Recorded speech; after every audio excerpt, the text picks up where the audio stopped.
Hey guys, and welcome to another episode where we talk about the BRRRR strategy and how to achieve your financial freedom through real estate investing. I'm going to go through an example of one I just did, the amazing numbers, and how you can do the same thing. So let's dive right into it. Welcome to the smack that's the beat down. The SWAT team is here on another beautiful day of shutting the week down. Hey guys, for just meeting, my name is Dauria. I'm a full-time real estate investor. I left my 9-to-5 3 years ago for good, and I solely live off of rental property income. I have single-family, multifamily, commercial properties. I'm in the market to buy an apartment complex. So if you're interested in content relating to financial freedom, personal finance, real estate investing, that's all I do on this channel. I upload several times per week. So if you're interested, be sure to subscribe to the channel and make sure you hit the notification bell so you don't miss any of my weekly uploads. And if you enjoy this content, be sure to bring the like button, a bag of their favorite Skittles, but for fun, throw in a couple of M&Ms. Okay, so this property was actually a commercial property. I actually found it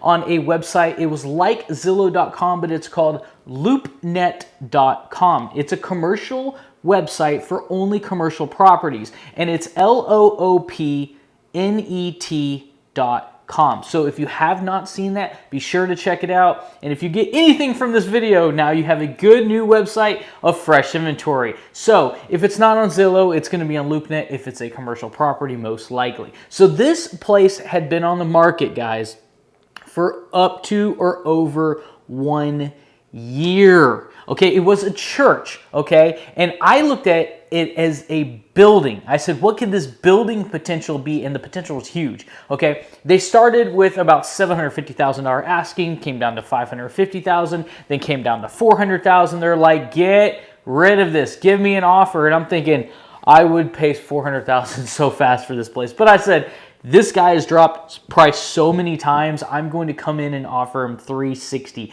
And when I said that, I was biting my finger, and I'm like, I hope I don't offend this guy, because that's not what I mean. I'm just kind of testing the waters. And if he would have came back and said 400 is the bottom deal, I would have signed anyways, right? But he came back at $385,000. I literally was jumping for joy. I was like, sign, sign, sign, let's get this deal done. And I'm so excited, right? But it did come with some unknowns, okay? Because it was a church before, it did not have any really property tax assessment where you can say, okay, what are my property taxes?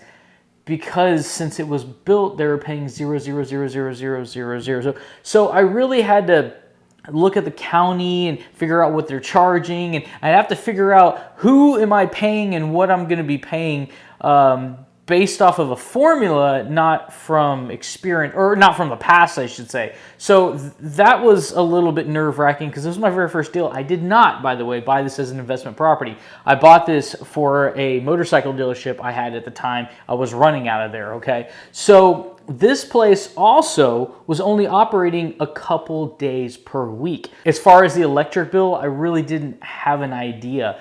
So because this guy had, like, I'm not kidding, guys, he had like 140 watt bulbs occasionally in a couple spots. There was hundreds of light bulbs. It's 24,000 square feet is this place, okay?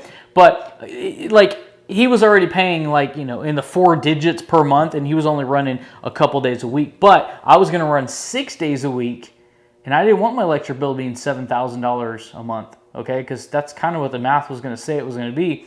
But I was gambling, because I was like, look, I need to invest in all LEDs. I need to get in there, and I need to make this place as efficient as possible and hope that I get a good rate and that I don't get raped on the monthly bill. So with a $385,000 purchase price, I had to put down 20%. Now, this didn't have to be my own money or your own money for that matter. You can actually bring this to investors and say, look, I will give you a certain amount of the profit, you know, based off of what you put in as a return, okay? So you can raise money by showing investors it's a really good deal. So nevertheless, 20% down in this case turned out to be $77,000, okay? This rented for, right off the bat, $9,200 per month is where I ended up getting the rent to. It wasn't I put a sign up and the rents happened. We literally had to take the entire building, make a suite A, and then I had to put a firewall and a door where there used to be a flow through,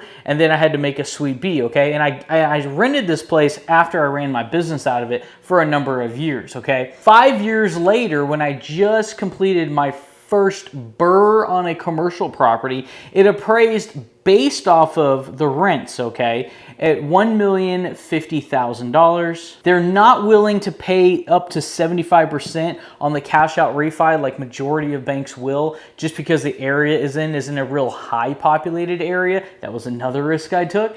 But they were able to give me $278,000, which actually went into my pocket, okay? The loan was for a bigger amount, but $278,000 went into my pocket. Now, I paid $77,000 when I bought the place.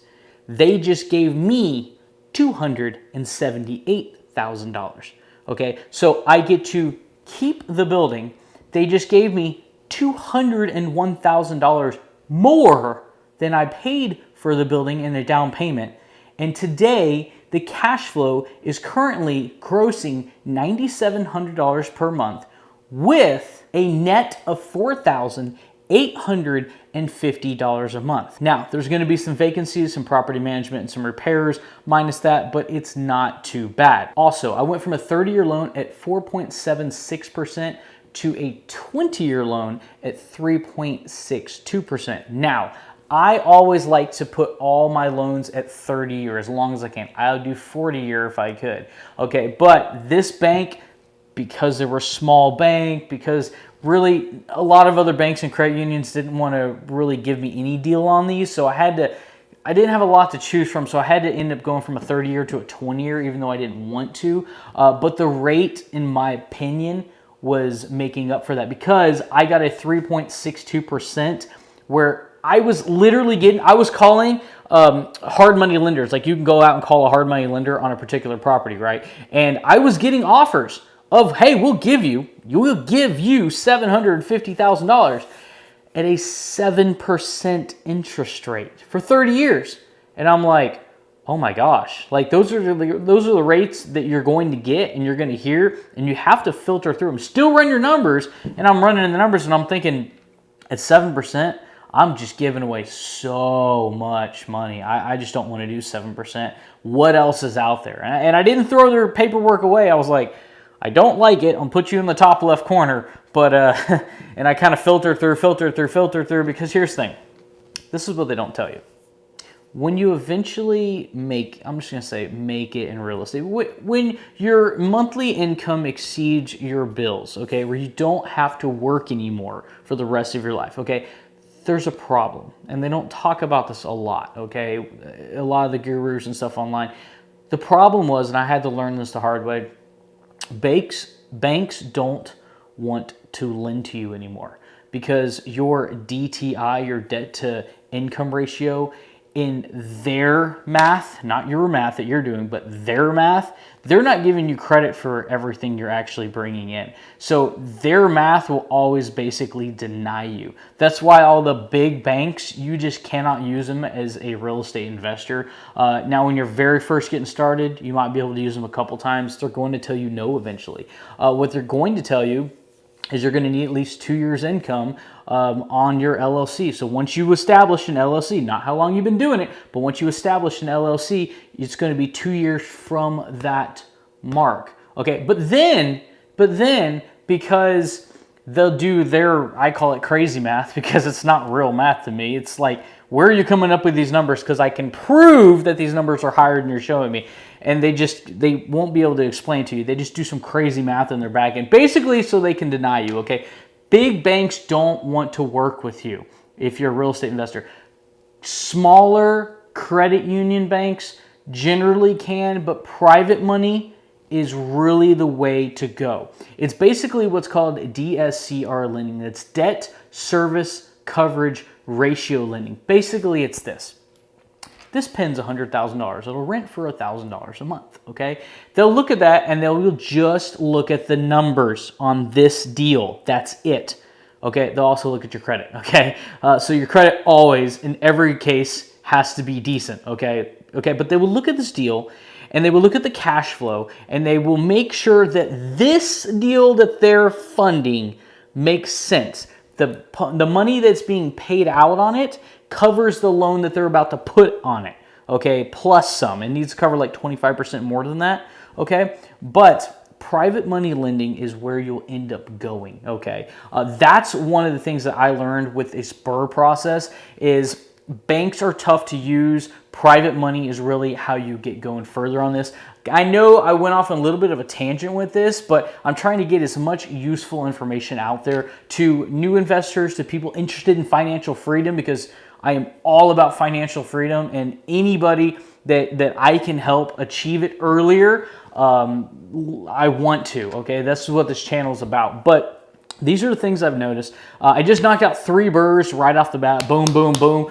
So tune in. This is BRRRR case study number 1. And then I'm going to have a number 2, number 3 coming out very, very shortly. So stay tuned, and thanks for tuning in. If you have any questions, let me know below. And if you haven't already, be sure to bring the like button, your favorite bag of Skittles. But be sure to throw in a couple of M&Ms just for fun. And guys, thanks for tuning in so much, and I will see you on the next one.